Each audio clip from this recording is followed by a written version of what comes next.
I'm at stage 50 in the Giro d'Italia, and I'm showing you guys what goes in a World Tour Musette.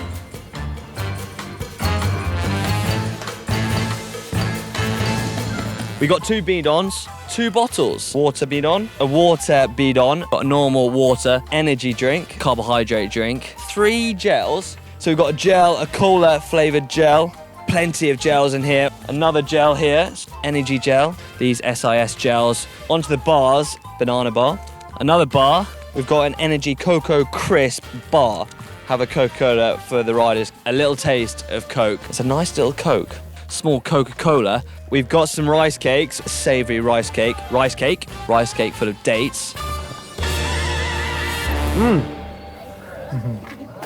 That goes up in my estimation.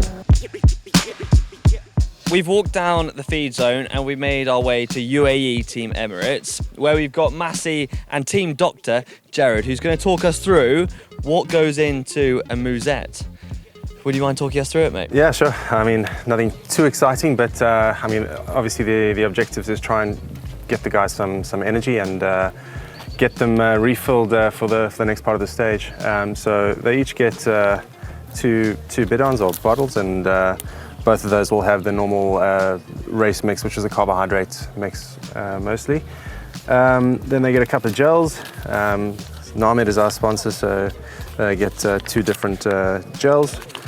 As well as 2 different energy bars, so that's plenty calories for them, and they'll sort of put most in their pockets and have a snack as they go through. And they've also got the choice of sort of some homemade rice cakes that our soigneurs prepare for them every day. So there's a couple of those as well, 3 of those, and that's pretty much it. So they've got a buffet selection, and they can sort of choose what they want. Does what you put in the musette change on different stages? For example, a mountain stage or a flat stage or even a long and short stage? Yeah, no, so we may vary it a little bit according to the stage, you know.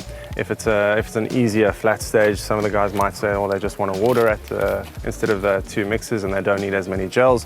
They might have more sort of the rice cakes than the gels. But on a stage where there's some tough climbs at the end, most of the guys will want some quick energy in the form of a gel or 2 for later in the stage. And a lot of the other teams put in Haribo or a Coke. I see you guys don't. Is there a reason for that? I mean, the idea there is for really fast release carbohydrate or fast release energy. But I mean, there's really not much difference in terms of how quickly rice is converted into glucose in your blood than Haribo is. Haribo might be slightly faster, but I mean, I don't think that's going to be the end of the world and the difference between you know, winning or losing a race. So no, we don't really use Haribo or sweets very often now. A feed zone is also a good place for some fans to be, because not only do you get a good view of the riders and you get to hang out with all the soigneurs, but you just might get a bidon or 2. Making my way down the feed zone, and I've noticed these guys, the guys from EF, have set out a lovely little restaurant for their sponsors over here. So this is part of their hospitality program. They've got champagne, beer, they've got Moretti. I mean, I'm guessing this isn't for the riders, chaps. No, although, when in Rome. Guys, can I grab a beer? Absolutely. EF. Italian? Cheers. Cheers.